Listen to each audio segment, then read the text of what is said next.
지난 시간에 이삭이 에서를 축복하려 하자 리브가가 야곱더러 아버지를 속여 축복받게 하려 한 일을 살피었습니다. 오늘은 이삭이 야곱을 축복한 일을 우리가 살필 겁니다. 먼저 줄거리 간단히 보겠습니다. 18절부터 20절까지는 야곱이 에서로 속이고 아버지에게 축복받기를 청하는 장면입니다.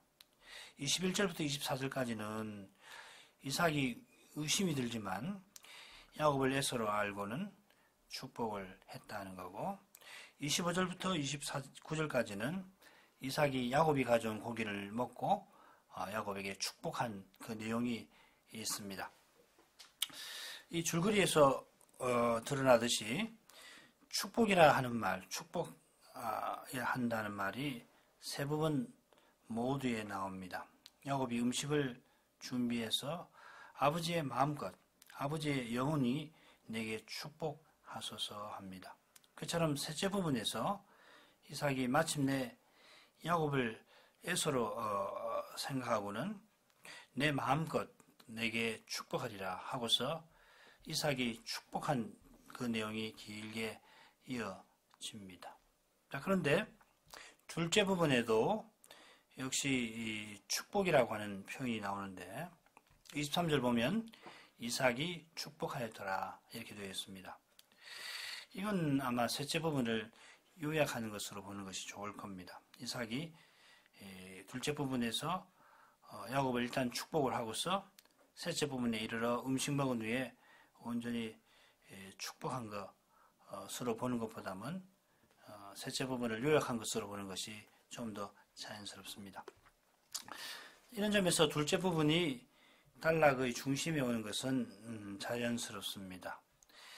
이 부분은 이삭이 야곱을 의심하는 내용으로 시작되고 결국 야곱에게 내가 참 내 아들 에서냐 하고 묻고 야곱의 거짓말을 듣는 것으로 끝납니다. 그 중간에 보면 이삭이 의심은 들지만 능히 분별치를 못해서 축복한 일이 언급되어 있습니다.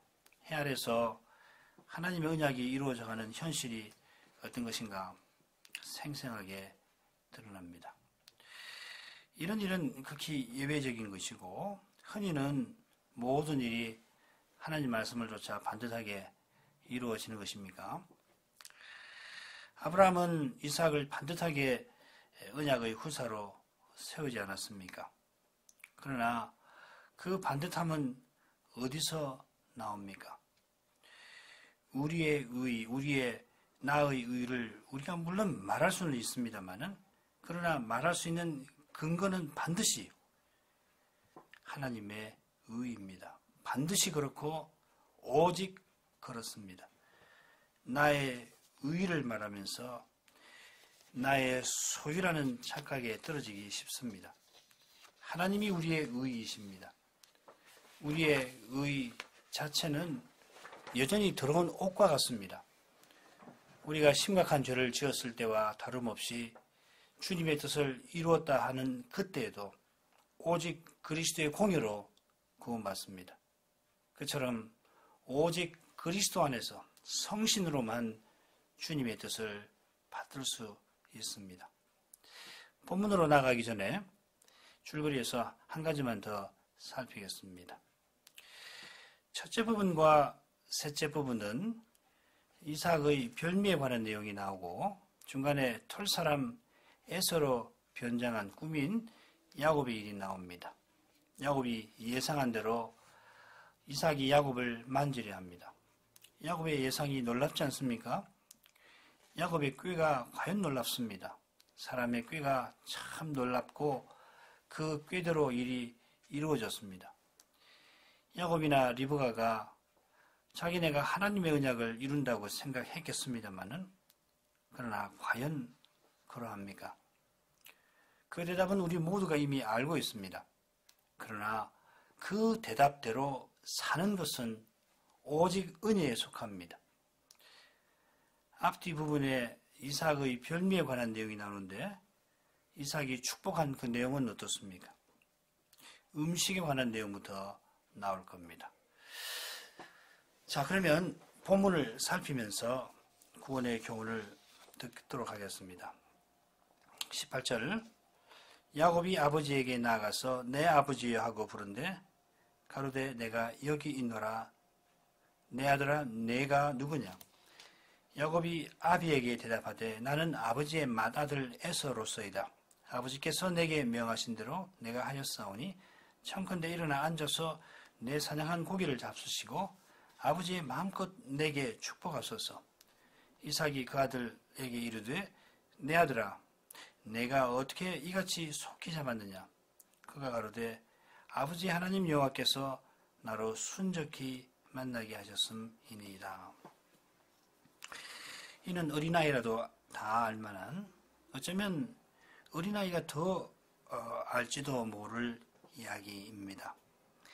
사실 어린아이 같은 믿음만이 성신님이 모세를 감화하신 그 교훈을 깨닫습니다. 야곱이 언약을 이루려고 한 그것을 높이고 그의 거짓을 조금이라도 두둔하려고 하는 사람은 믿음의 순수함에 결코 이르지 못할 것입니다. 믿음은 그리스도를 전부로 고백함이고 그리스도를 전심으로 의지함이고 그리스도를 온전히 사랑함입니다. 전부로, 전심으로, 온전히. 이 표현을 놓치면 믿음은 금방 공로로 변할 것입니다. 참된 믿음은 오직 그리스도입니다.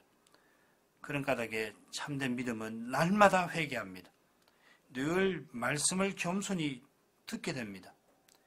여기서 벗어나는 순간 믿음은 순수함을 잃습니다. 순수한 믿음은 어린아이같이 하나님을 의지합니다.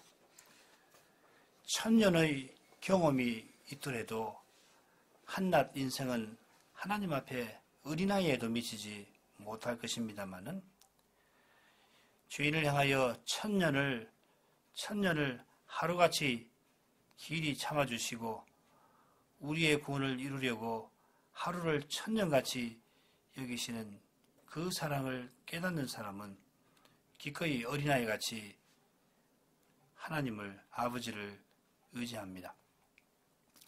야곱이 이삭에게 가서 내 아버지여 하니까 이삭이 내가 여기 있노라 하고 내 아들아 내가 누구냐 되묻습니다. 아마 이 물음은 아버지가 눈이 어두워진 이후에 쌍둥이 형제들에게 익숙한 것일지도 모릅니다만은 적어도 이날의 야곱에게는 전혀 그렇지 않습니다.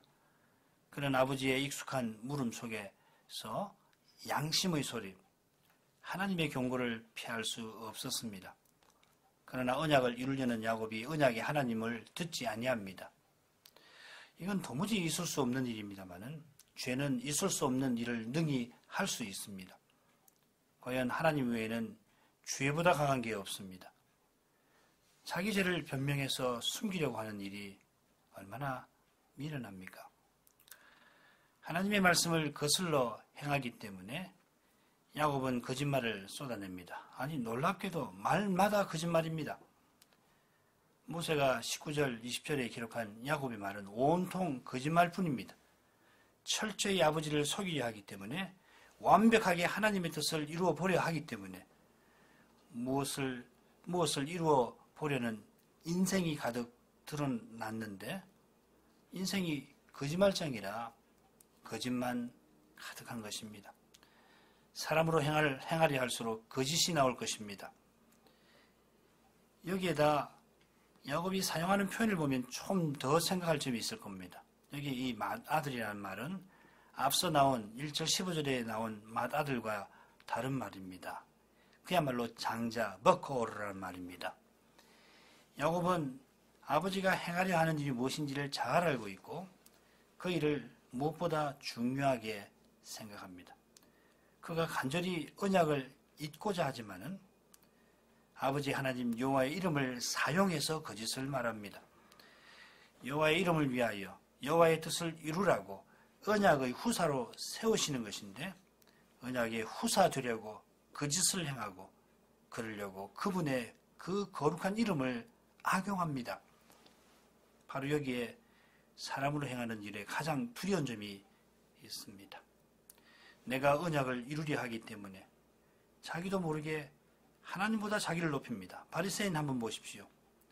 이들이 에스라를 본받아 율법을 철저히 지키려 했습니다마는 율법 주신 하나님을 높이는 게 아니라 하나님이 주신 그 율법을 높였고 나중에는 그 율법을 누구보다 행하는 자기를 높여서 하나님이신 그리스도를 대적하였습니다. 비유에 나오는 장터 아이들처럼 그들은 하나님이 아니라 자기가 기준이 되어서 자기를 따라하지 아니하는 선지자만 아니라 그리스도도 대적합니다. 이것이 바로 사람으로 행하는 것입니다. 21절부터 읽습니다. 이삭이 야곱에게 이르되 내 아들아 가까이 오라. 네가 과연 내 아들 에서인지 아닌지 내가 너를 만지려 하노라. 야곱이 그 아비 이삭에게 가까이 가니 이삭이 만지며 가로되 음성은 야곱의 음성이나 손은 에서의 손이로다 하며 그 손이 형 에서의 손과 같이 털이 있으므로 능히 분별치 못하고 축복하였더라. 이삭이 가로되 내가 참 내 아들이냐 아들 에서냐 그가 대답하되 그러하니이다. 이삭이 야곱의 말을 듣고 의심을 품고 변장한 야곱의 손을 만지고도 의심을 떨치질 못합니다. 음성은 야곱의 음성이지만은 손은 에서의 손인데 이삭이 야곱을 능히 분별치를 못합니다. 여전히 의심 중에 있지만 놀랍게도 이삭이 야곱을 축복하고 맙니다. 앞서 살핀 대로 야곱이 우려했던 예상했던 그 일이 일어납니다. 야곱이 예상했던 대로 이삭이 야곱을 만지려 합니다. 야곱이 어떻게 이렇게 예상할 수 있었는지 우리가 잘 알기가 어렵기도 합니다만은 야곱이 치밀하게 생각해서 미리 예상했는지 아니면 혹시 당시 누구라도 야곱처럼 그렇게 생각할 만한 그런 경우였든지 그것도 아니면 또 달리 추측할 만한 요소들이 있다 하더라도 모세가 우리에게 분명히 전하는 교훈, 즉 구원의 교훈이 여기 있습니다. 그건 오직 하나님이 친히 언약을 이루신다는 그것입니다. 심지어 하나님의 언약을 믿는 사람들이 언약을 거슬러 행하는 바로 그 일들에도 불구하고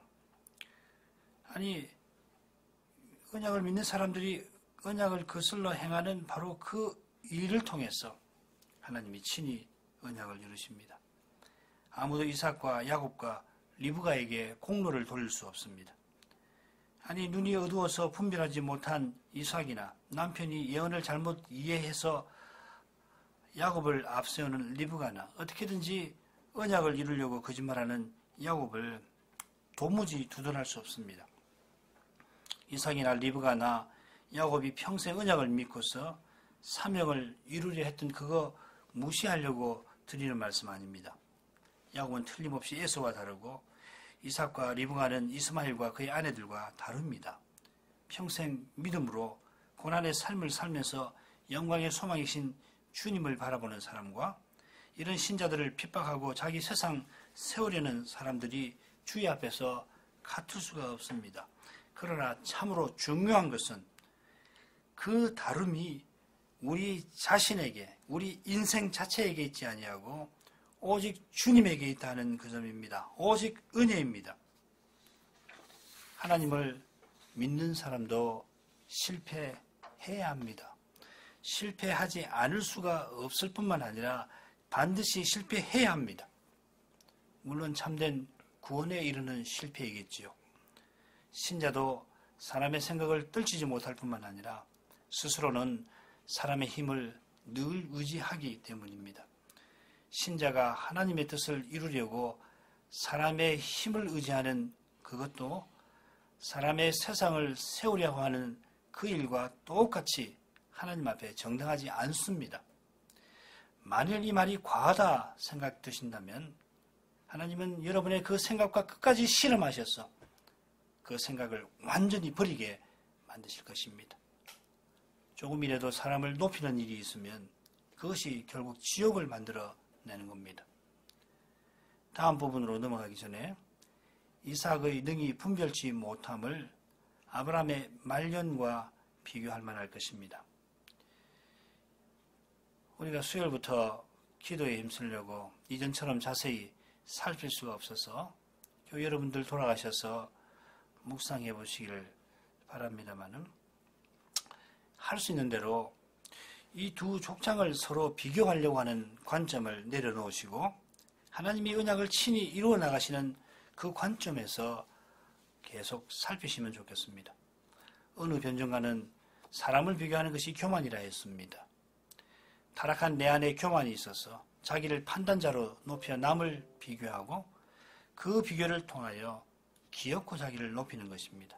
어떻게 사람이 저거밖에 되질 않나? 혹은 내가 저만큼은 아니지. 다른 사람의 잘못에서 자기 속의 심연을 보는 바로 거기서 참된 겸손이 시작됩니다. 참된 겸손은 홀로 나는 겸손하다고 말씀하실 수 있는 그리스도에게서 오는 겁니다. 그처럼 참된 겸손은 따뜻한 사랑으로 나타납니다. 이 겸손과 따뜻한 사랑이 성경 해석의 열쇠이고 인간 이해의 토대입니다. 요컨대 그리스도가 성경 해석의 열쇠이고 참된 이해의 근거이십니다. 능히 분별치 못해서 축복하는 이삭에게서, 아니 이삭이 능히 분별치 못해 야곱을 축복한 바로 그 일에서 여러분 어떻게 그리스도를 볼 수 있을까요? 연약한 인생 자체에서 그리스도를 보는 것만큼 미련한 일이 없을 겁니다.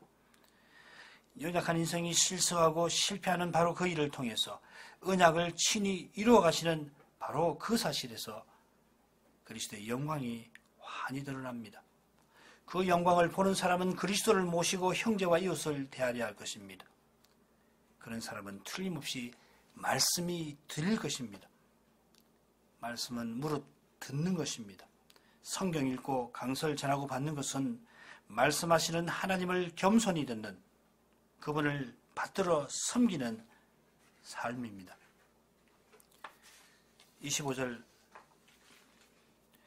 이삭이 가로되 내게로 가져오라. 내 아들의 사냥한 고기를 먹고 내 마음껏 내게 축복하리라. 야곱이 그에게로 가져가매 그가 먹고 또 포도주를 가져가매 그가 마시고 그 아비 이삭이 그에게 이르되 내 아들아 가까이 와서 내게 입 맞추라. 그가 가까이 가서 그에게 입 맞추니 아비가 그 옷의 향취를 맡고 그에게 축복하여 가로되 내 아들의 향취는 여호와의 복주신 밭의 향취로다. 하나님은 하늘의 이슬과 땅의 기름짐이며 풍성한 곡식과 포도주로 내게 주시기를 원하노라. 만민이 너를 섬기고 열국이 내게 굴복하리니 내가 형제들의 주가 되고 내 어미의 아들들이 내게 굴복하며 내게 저주하는 자는 저주를 받고 내게 축복하는 자는 복을 받기를 원하노라.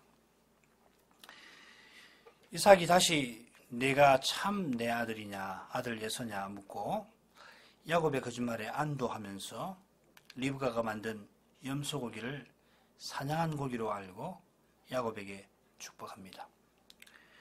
이런 거짓 속에서 거룩한 언약이 이어집니다. 대지상들과 사두개인들이 바리새인들과 결탁해서 로마 권력에 빌붙어 죄 없는 그리스도를 십자가에 매달 때 그리스도의 제자들이 다 이미 도망쳤고 십자가에서 그리스도 홀로 온갖 회방과 멸시받으시는 거기서 거룩한 언약이 이루어진 그 일에 비하면 어떠합니까? 혹시 그런 정도는 아니지 그런 생각 하십니까? 그런 생각은 내가 옳은 일을 한다면서 내뱉은 나의 거짓말에 너그러이 눈 감아버리는 그런 교만에서 나옵니다. 무심코 던진 모진 말 한마디가 장차 그리스도와 같아질 형제에게 얼마나 큰 잘못이 될 수 있는지 한 번이라도 생각해 보시면 좋겠습니다.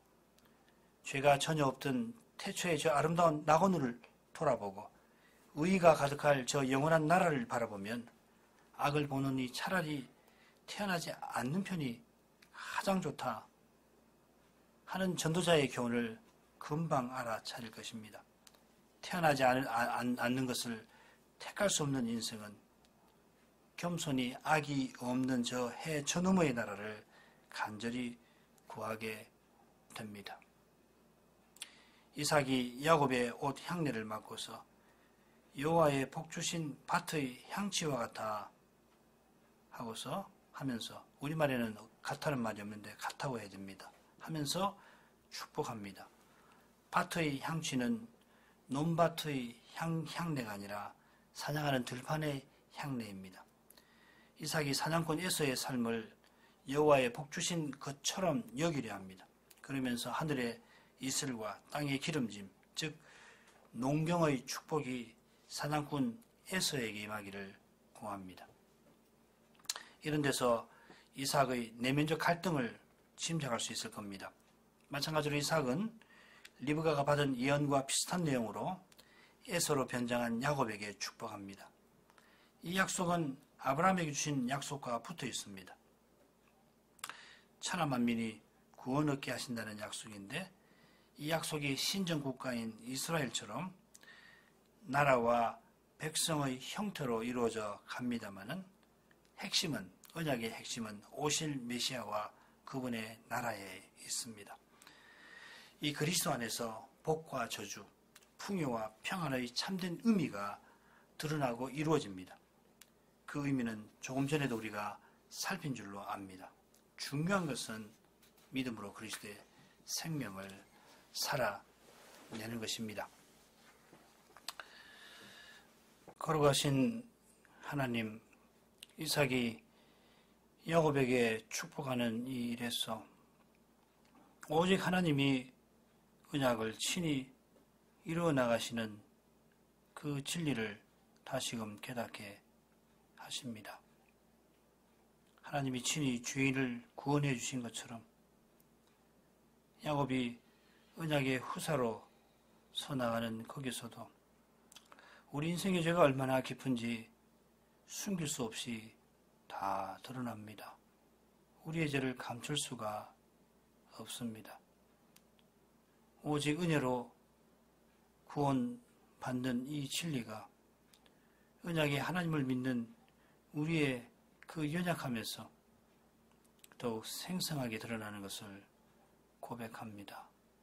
하나님 앞에 겸손하지 않을 수가 없습니다.